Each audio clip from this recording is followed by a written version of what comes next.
I met a young lady who blew me away on stage that night. She was in a purple tracksuit representing the state of Massachusetts. And about a month ago, I saw that she was coming to Miss USA, and I messaged her, and I said, hey, you don't know who I am, but I met you 20 years ago. And I would love it if you would come to the welcome party. And she said I would love to.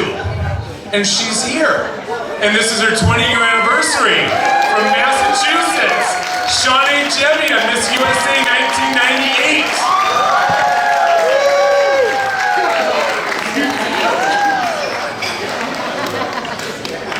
So, I'm trying to think of what everybody would want to know. And so the first question I want to ask you is, tell me when you were Miss USA during your year of service, what was the best thing you did? Well, you know what, this is a funny thing. I usually start a conversation with, well, I was Donald Trump's first winner. So that can start conversations very quickly and end them as well. So I don't know how y'all feel, but so that was fun. It was interesting. So we were bi-coastal, you know, we were in Los Angeles and also New York. I was a personal trainer when I won, so I told them I'll do anything athletic, which really made it interesting. We had breast cancer as one of our platforms and ovarian cancer, but I did 32, you know, charities, yeah. So it was really cool. I got to do so many other things. This company is amazing, Miss Universe, because you can do anything that you're booked with. So I was bowling with foster kids. I was running in road races. I was Special Olympics. You name it, anything athletic, I said I'll do it. I roll in the dirt, you know, with kids that need me to. So that's really what it's about. So it was unique. I transitioned with the company. I had a wonderful time, and I got top 5 at Miss Universe. I mean, how crazy is that? These girls were like, I'm here. You know, I'm like, what am I doing here? Hi. So, you know, so many unique things, but it was fun. One of the things that I told Shawnae when she first got here is that us pageant people who follow pageants, we always talk about the girls who always had, you know, one of the best gowns in pageant history. And Shawnae, in some of the pageant circles that I follow, will say that Shawnae Jebbia had one of the best bodies ever at the Miss USA and Miss Universe pageant. And if any of you saw her compete, and she told you she was a personal trainer, and she flipped my rainbow when she walked out in the swimsuit. She was phenomenal. And she's had twins. She's had twins, and look at her.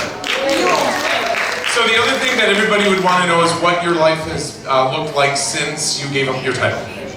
Okay, I've done wonderful things. Actually, you know, I have the onset of Meniere's disease. I don't know if you all know what that is, but at the end of my reign, I acquired that disease. I am one of the rare ones that hearing is my most prevalent symptom. So I have had degenerate hearing loss for a very long time, and I became the spokesperson and ambassador for Siemens hearing instruments. They hooked me up, and I traveled the world as their advocate of early detection for hearing loss. And it has saved me, really. To be honest, I traveled the world, and it lifted my spirits. I felt like I'd lost my voice. You know, I couldn't understand people in a social environment like this. I wear a hearing aids in both ears. I'm getting a cochlear implant this year. So I'm becoming bionic for real.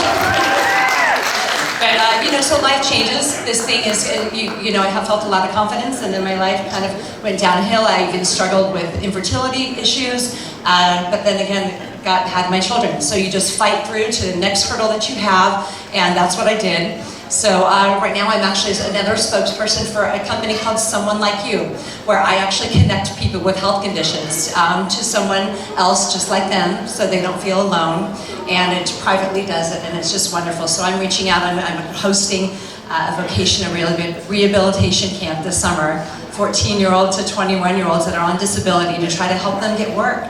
To learn interview skills, whatever it may be, and to learn what it's like to not have something inside, and you gotta push through.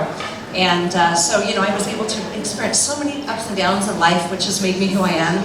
And that's really what this is about. You guys just are pushed to do what you're uncomfortable with. This is all the fun part, the shooting and all of that. But you know what? It's really, when you get out there for that year, you're traveling with people that, you know, it's amazing. You get off the plane, and these kids, you know, you're in hospitals, they're throwing up in front of you, and they're like, well, why are you here? You've got 15 different shades of makeup on, and now you're telling me you're here to help me? What do you know, you just put the crown down, you walk over and you try to connect with these kids.